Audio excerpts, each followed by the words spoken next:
I feel like I'm having deja vu. I feel like we were here yesterday.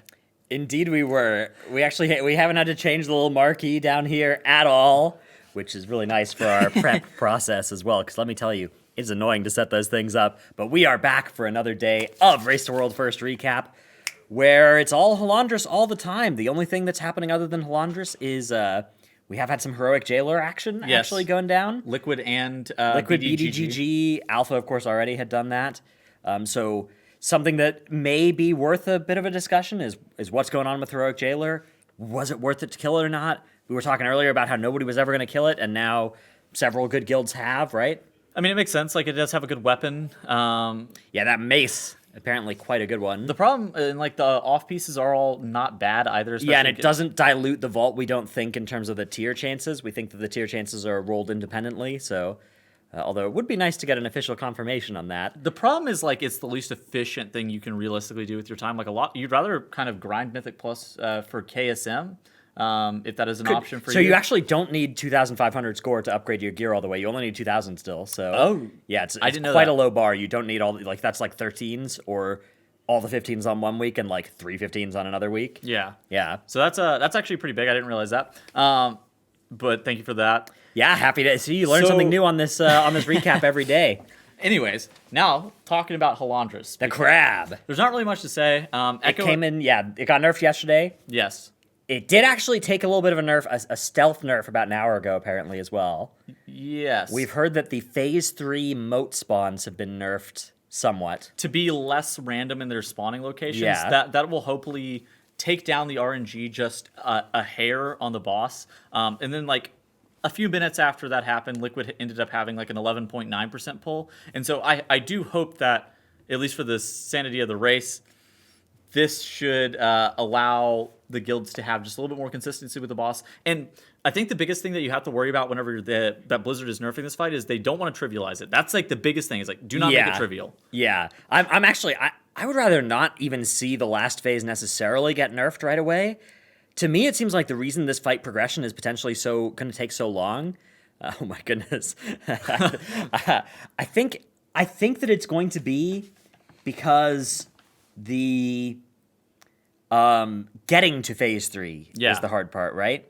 Like getting through phase 2, getting through the phase 2 intermission. So I'd kind of rather see rather than nerfing the progression phase, I'd kind of rather see them nerf the phases that are already on farm to make it so that it's easier to get to the progression phase. Yeah. And we still get to have that progression experience on those. But yeah, I'm not sure. I'm not sure how you take on this. My ideal nerf would be damage on the Earthbreaker missiles, especially during those intermissions. But again, yeah, do you think the crab should get nerfed again, or are you happy with it after it's received that one medium-sized nerfed, and then I think this one, I think fairly small nerf? Okay, so I think it probably needs to get like smoked on the reset. I think we all, yeah. For the record, I think this boss in this state is unkillable for guilds outside of the world top 10. Top 5 maybe even. Until the next expansion or maybe the following expansion after that. Yes. This boss needs to be taken into the dirt if anybody else ever wants to kill it. On this weekly reset or on the weekly reset after, I would not be opposed to just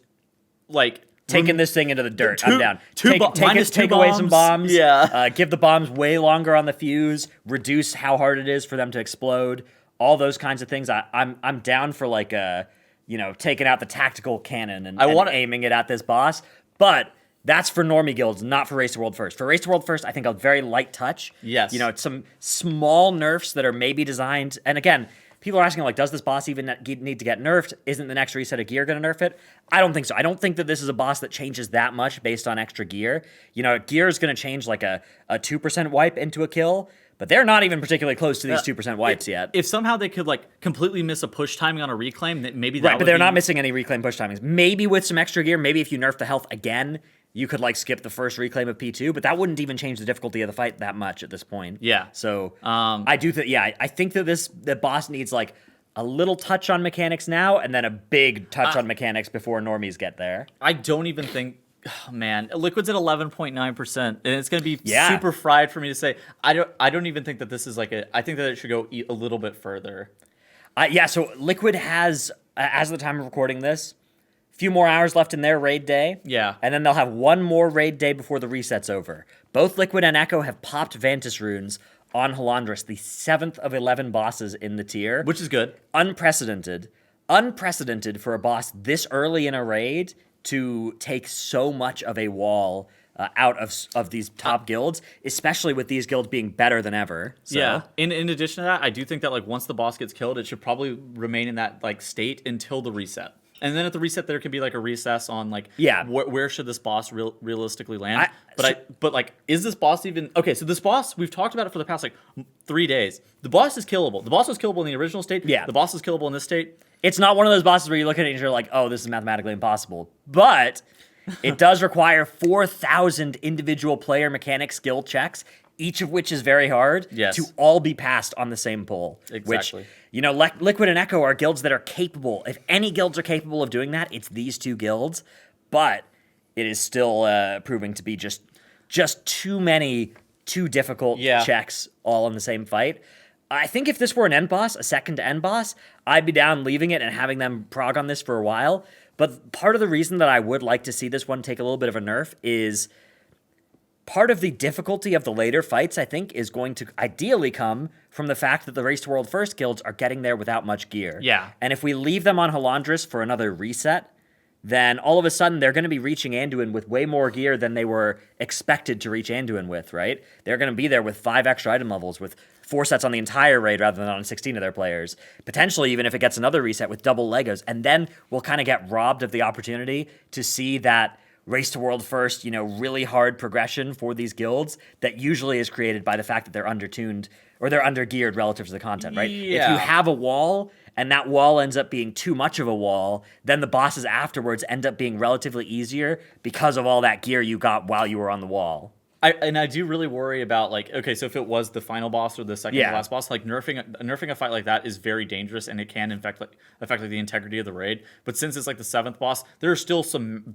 bangers that we've been like talking about that we still have yet to come. So fights like Anduin, fights like Rygalon, fights like Jailer that we all kind of expect to be maybe even north of 100 pulls on some of the Anduin and Rygalon ones. Yeah, I mean 100 pulls. It's usually very rare to see 100 pulls before you get to the penultimate boss. But Halondrus is cresting 300 right now. Yeah. So yeah. May see another nerf out on top of the... We'll see, though. I wouldn't... If you're somebody out there who's like, yeah, leave it. Let him get to 500 pulls, I get where you're coming from. And I just hope that if that happens, it's not at the expense of Anduin and Rygalon being epic encounters. That's the main thing, because to me, that would be a crying shame. And I'm already happy with how Halondrus... If Halondrus ends up being only 300 pulls, it will be the hardest and most pulled non-end or second-to-end boss of all time.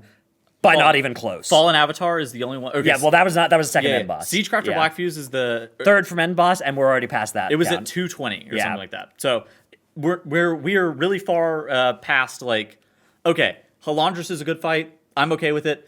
I don't think anybody's gonna like luck into a kill, nor do I think that it should get taken out back. I don't think that either of us would. Right. Maybe something needs to happen. Liquid is on the precipice of killing the fight. It may get killed in dude, this iteration. I don't know if calling 11.9% is like on the precipice of a kill. You're like, yeah, okay, they went from 19 to 11.9. That's a big step. They still need to do that a step of that size twice. Yeah. And the hardest 5% to kill, the hardest 10% to kill is those last ones. Like, those are the most hectic moments of the fight. So usually, I mean, like, we've seen a lot of bosses where it's like, oh, it's like Sylvanas. Sylvanas got to 50% 3 days before it died, right? Those last 5%, which, to be fair, was 10% of the boss's actual health, given that it died at 45%, took so long, right? That took an extra 3 days of prog. So, I mean, yeah, this is shaping up to be a real marathon of a fight. Which, all right. Yeah. With it being shaping up to be a real marathon, we've seen basically every guild today break into splits. Go and do some splits. Go and do an M+ PvP. I think everybody, I mean, when the Vantis runes are popped on Halondrus, everybody's aware this is going to be at least a 2 reset race, maybe a 3 reset race. If Halondrus stays unnerfed, maybe a 4 reset race. Which 5? Again, 3 has already never been seen in the Mythic rating era, not since Kil'jaeden, sorry. So yeah, that is, not in the last 5 years have we seen a 3rd reset in the Race to World First. But yeah, I mean, that is definitely something that is entering the minds of the guilds, and they're sort of getting ready to play that long game. And splits are a huge part of the long game. Archimon was the only other boss that was on the 3 reset. So like, It's very rare. It's been a while that we've seen it. I think that this is definitely the raid for it. And honestly, I'm super stoked about this raid. This raid has been phenomenal. Yeah. I've loved casting it personally. Yeah. And like, sure, Halondrus, a bit of a mid-tier wall. It's fun. I like it. I like it too. I think it's great that it's a wall. I think it's great that we've had these polls on it. I think the wipes have been for good reasons. I'm ready for it. I'm ready to be on Anduin. Yep. Yeah. So that's where we're at. Don't blame me if you disagree in either direction, though, on this one. If you already hated it, or if you want another 400 polls of Halondrus, I think either of those positions are pretty reasonable. Anyways, we'll be back tomorrow. Hopefully, we'll be able to talk about Anduin finally. Let us know what you think about the crab. Let us know if you're watching this on the streams, if you think we're pre-recorded, or if you think we're coming to you live. We are coming to you live, honestly. Coming to you live. Hold on. Put a shoe on your head. Yeah, I'm not wearing shoes. Anyway, so yeah, we'll be back tomorrow. I'm wearing shoes. We'll see you guys later. Goodbye. Bye.